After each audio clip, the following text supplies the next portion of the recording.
बिस्मिल्लाहिर्रहमानिर्रहीम। आज हमने चैप्टर 3 स्टार्ट करना है। थर्ड चैप्टर क्या है? It is about motion and linear momentum. यह हमारा चैप्टर है।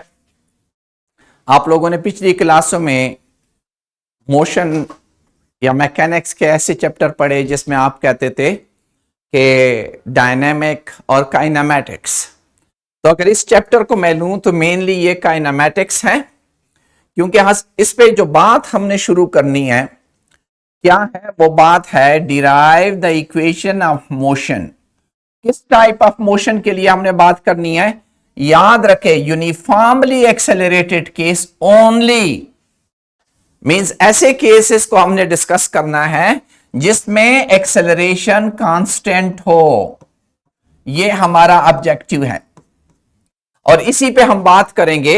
और हम क्या करेंगे, ग्राफिकली इन सारी चीजों को एक्सप्लेन भी करेंगे कि एक्सेलरेशन ग्राफिकली कैसे होता है, कैसे नहीं होता, और इन इक्वेशंस को भी हम इसी ग्राफिकल मेथड से डिराइव करेंगे। अलॉन्ग विद दैट हम प्रॉब्लम सॉल्व करना सीखेंगे किस किस्म की, इस तरह के मोशन जिसमें एक्सेलरेशन कांस्टेंट हो, उसके क्वेश्चन कैसे सॉल्व करने हैं, ये स्किल हमने अचीव करना है कि कोई सवाल आए तो मैं हवा में भी पहले सॉल्व कर लूं, ये होगा इसका आंसर। तो इंशाल्लाह ये स्किल भी इस चैप्टर में हम हासिल करेंगे। लेकिन याद रखें किस केस के लिए, फिर मैं वही बात करता हूं, uniformly accelerated motion in a straight line. इस तरह के मोशन में रेयान हमने बात करनी है, हमारी थ्रू आउट बात यही होगी। इवन अगर ग्रेविटेशनल फील्ड में फॉलिंग ऑफ बॉडी होगी, वो भी तो स्ट्रेट लाइन में आएगी ना। तो सारे केसेस हमारे दो कंस्ट्रेंट हैं, लीनियर मोशन होना चाहिए और एक्सेलरेशन कांस्टेंट होनी चाहिए। ये दो कंस्ट्रेंट हैं जो इस चैप्टर में हमने फॉलो करनी है। और इसी में एक और केस, ये तो अभी मैंने कहा लीनियर मोशन के लिए, पहले 3 एसएलओ लीनियर मोशन के लिए है। उसके बाद हमारे जो एसएलओस शुरू होते हैं प्रोजेक्टाइल मोशन। प्रोजेक्टाइल मोशन में अभी आपको दिखाता हूं समरी सिर्फ कि प्रोजेक्टाइल मोशन में हमने ये सारी चीजें अचीव करनी है। व्हाट इज प्रोजेक्टाइल मोशन, इस पे मैं अभी बात करता हूं। तो हमारे जो एसएलओस जा रहे हैं, सिचुएशन में require student to calculate for projectile launch from the ground. ये बात मैं अभी आपको आगे बताने वाला हूं। साथ साथ हमने ये भी देखना है कि प्रोजेक्टाइल कैसे मोशन करेगा जब एयर रेजिस्टेंस नहीं होगी और जब एयर रेजिस्टेंस होगी, ये भी हमने डिस्कस करना है। और आखिर में जो सबसे इंपॉर्टेंट चीज है, principle of conservation of momentum हमने डिस्कस किया। मोमेंटम आप लोगों ने 9th 10th में पढ़ी है। आज हम principle of conservation of momentum को डिस्कस करेंगे।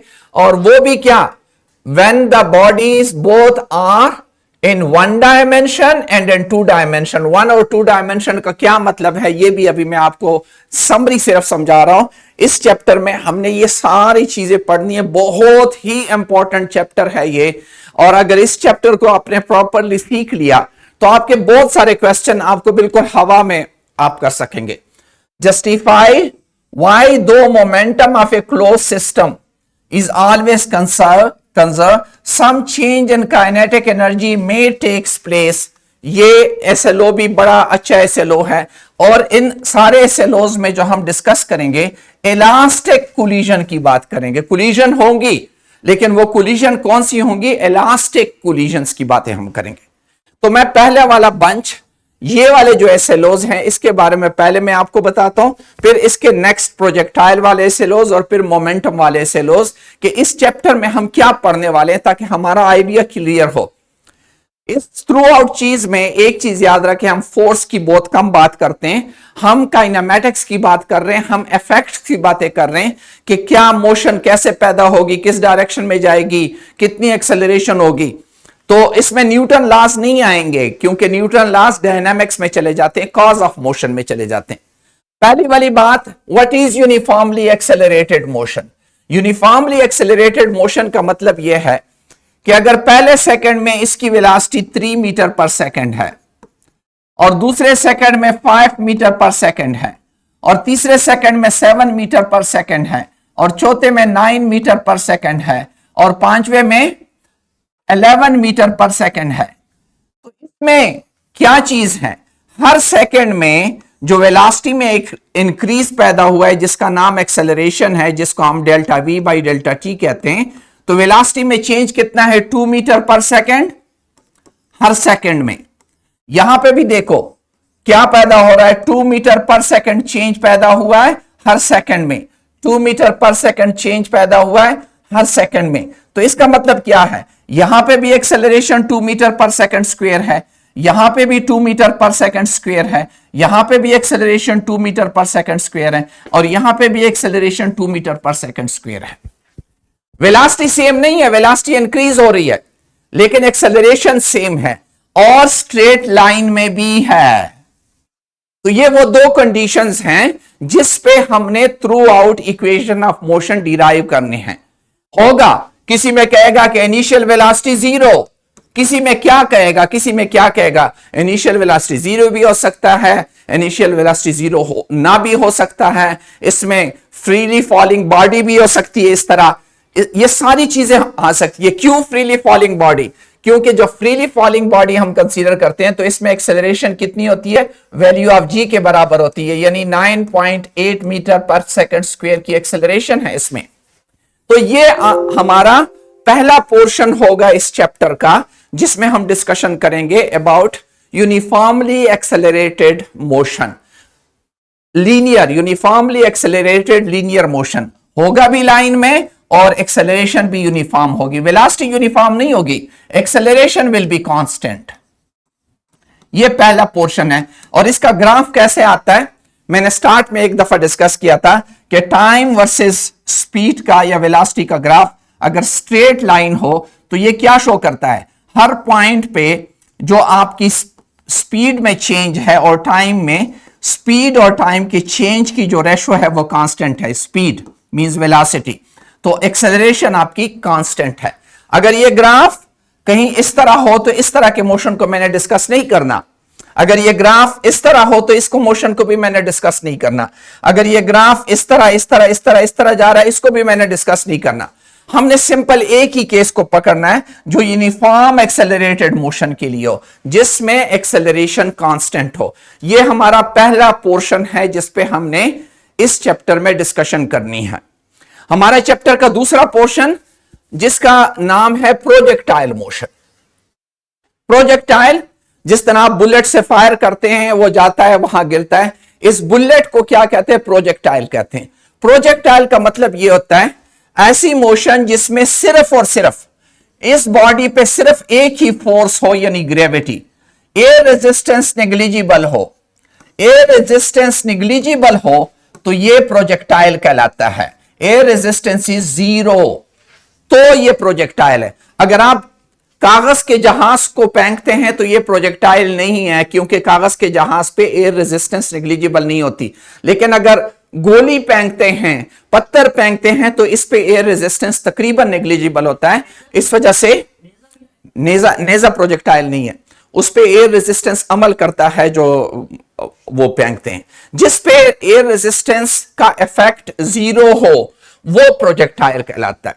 ये प्रोजेक्टाइल डिस्कस होगा कि जब ये ऊपर जाता है तो इसकी वेलोसिटी को क्या होता है, जब ऊपर जाता है तो इसकी वेलोसिटी के दो जो कंपोनेंट है, हॉरिजॉन्टल और वर्टिकल कंपोनेंट, इसको क्या होता है, पीक पे क्या होता है, बॉटम पे वापस आएगा क्या होता है। आपको कभी पता है कि वो कहते हैं स्ट्रे गोली लगी, यहां से तुम फायर करते हो, गोली ऊपर जाती है और जब जमीन पे आती है किसी को लगती है उतना ही नुकसान करती है जैसे सीधा मारो।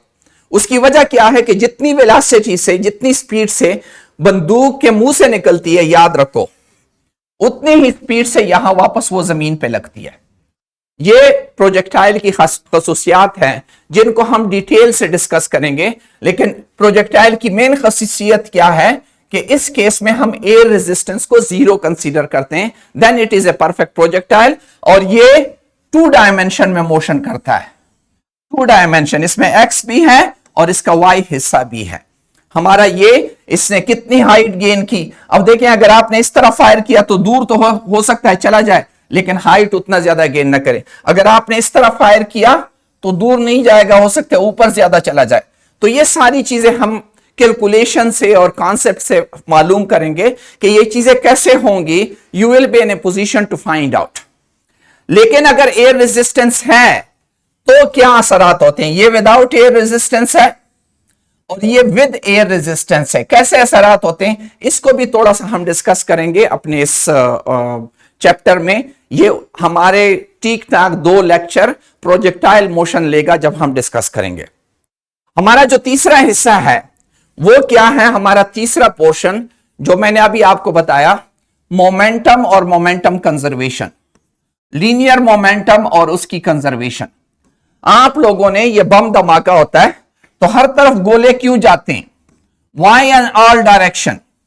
अगर ये जमीन में कोई बम रख ले और धमाका होता है तो लोग इस बम के साइज, यानी कितने किलो का बम था, कितने किलो का बम था, इसका पता किससे लगाते हैं, इसने गड़ा कितना खोदा, क्योंकि इसने जितना नीचे जोर करना है उतना ही ऊपर भी उसने उतना ही जोर करना है। और ये खासियत है मोमेंटम कंजर्वेशन की। मोमेंटम कंजर्वेशन से हम पता लगा सकते हैं कि ये बम कितनी केजी का था। इस चैप्टर में जो मैंने आपको बताया ये 3 मेन चीजें हैं। और ये जो आपने देखा होगा, बंदूक आप फायर करते हैं तो वो बंदूक आपको पीछे की तरफ धक्का देता है। ये पीछे की तरफ क्यों धक्का देता है, ये हमारा मेन लीनियर मोमेंटम का कंजर्वेशन की वजह से है, जिसको हम इंशाल्लाह डिस्कस करेंगे। लीनियर मोमेंटम की कंजर्वेशन की वजह है, जब हम फायर करते हैं तो फायर गोली आगे जाती है, बंदूक पीछे धक्का मारता है। यही हाल आपने तोप का देखा होगा, उसको पीछे से इस वजह से सपोर्ट दी होती है कि ये पीछे ना चला जाए। ये सारी चीजें हमने इस चैप्टर में पढ़नी है। तो इस चैप्टर की खसूसियात क्या है, मैं दोबारा जरा रिपीट करूं और आप लोग क्वेश्चन करना चाहें तो क्वेश्चन करें कि इस चैप्टर में number 1 and the most important is that we are talking about such a motion where A is constant, and the motion is in a straight line. Number 1 पहले वाले पोर्शन में motion is in a straight line, पहला portion. दूसरा portion फिर straight line से हम 2D में चले गए, जिसको हम प्रोजेक्टाइल मोशन कहते हैं, जिसमें बॉडी यूं जाती है। लेकिन इस मोशन की खसूसियत क्या है कि हम कहते हैं कि इस मोशन में एक चीज 0 होनी चाहिए, and that is air resistance. Air resistance 0 होगी, पहले उसके लिए हम कैलकुलेशन करेंगे और उसका क्या इफेक्ट है उस पर बात होगी। तीसरा हिस्सा हमारा लीनियर मोमेंटम की कंजर्वेशन का होगा कि लीनियर मोमेंटम के कंजर्व की वजह से हम कितनी मुख्तलिफ चीजें हैं जिनको हम बड़े आराम से समझ सकते हैं कि ये इस तरह क्यों होता है, इस तरह क्यों होता है। आप किसी को थप्पड़ मारते हैं तो आपका हाथ दर्द करता है कि नहीं दर्द करता, ये क्यों करता है, कैसे करता है, इन सारी चीजों पे हम बातें करेंगे। That is the whole chapter, and this chapter plays very important role because wherever you go, what sort of thing you are going to discuss, whether it is water flow, whether it is thermodynamics, molecular motion, whether it is even nuclear particle motion, alpha particle कैसे करता है, ये सारी चीजें वहां पे applicable है। इस चैप्टर को ध्यान से आप लोगों ने सुनना है। अब मुझे पता नहीं है अगर आप लोगों के पास अवेलेबिलिटी है तो कल मैं अवेलेबल हूं, मुझे ग्रुप में मैसेज कर लें कि हम कल जो है 1 घंटा पूरा मैं आपको पूरा ये चैप्टर अच्छे तरीके से मुख्तलिफ पोर्शन में करके पढ़ा लूं ताकि हम आगे बढ़ सकें। अभी अगर कोई क्वेश्चन है इस चैप्टर के मुतालिक तो बोले। शाबाश रेयान। No sir. आपने ये चैप्टर पढ़ा है पहले? नो सर, पहले नहीं पढ़ा। कॉलेज में कितना पढ़ा है आपने? सर अभी भी स्टार्ट हुआ है तो अभी तक जो 2 चैप्टर आपने पढ़े हैं इसमें मसला कहां कहां आपको आ रहा है? सर न्यूमेरिकल्स में थोड़ा हो रहा है, बाकी तो क्या है। अगर न्यूमेरिकल में मसला है तो कल न्यूमेरिकल आप बताएं, हम कल न्यूमेरिकल डिस्कस कर लेते हैं। जो भी चीज है अपने आप पे बोझ नहीं छोड़ना। आयमा आपको क्या फील हो रहा है?